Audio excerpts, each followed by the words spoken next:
Praise the lord. ఈరోజు దేవుని వాగ్దానము మార్కు సువార్త 1వ అధ్యాయం 17వ వచనం.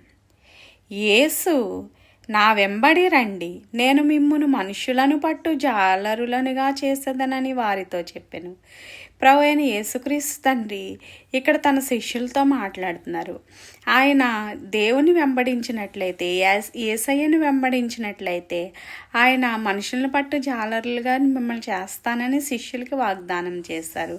అదేవిధంగా ఈరోజు మనము కూడా ఆయన రాజ్యం కట్టడానికి, శాశ్వతమైన దేవుని రాజ్యాన్ని కట్టడానికి మనందరము కూడా సహకారులమై ఉండాలి. మనము దేవుని సహవాసంలో నిలబడి ఉండాలి. మనము దేవుని సేవ చేయాలి అనంటే అది ఎన్నో ఇబ్బందులు, ఆటంకములు, అపాయములు మనకి ఎదురవుతూ ఉంటాయి. కానీ అవన్నీ కూడా మనము తొలగించుకొని విశ్వాసమునందును నిరీక్షణ యందును మనము నిలబడి ఉండాలి. ఎందుకనంటే అనేకమైన ఆత్మలు అంధకార సంబంధమైనవిగా ఉన్నాయి.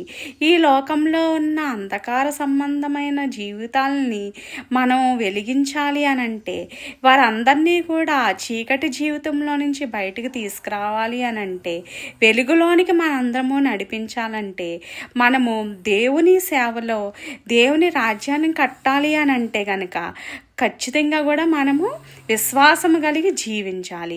విశ్వాసము కలిగి నిరీక్షణ కలిగి జీవించి దేవుని రాజ్యాన్ని కట్టడానికి ప్రభువైన యేసుక్రీస్తు తండ్రి మనందరికీ కూడా సహాయం చేయనుగాక. అంతటి భాగ్యం దేవుడు మనందరికీ కూడా అనుగ్రహించునుగాక.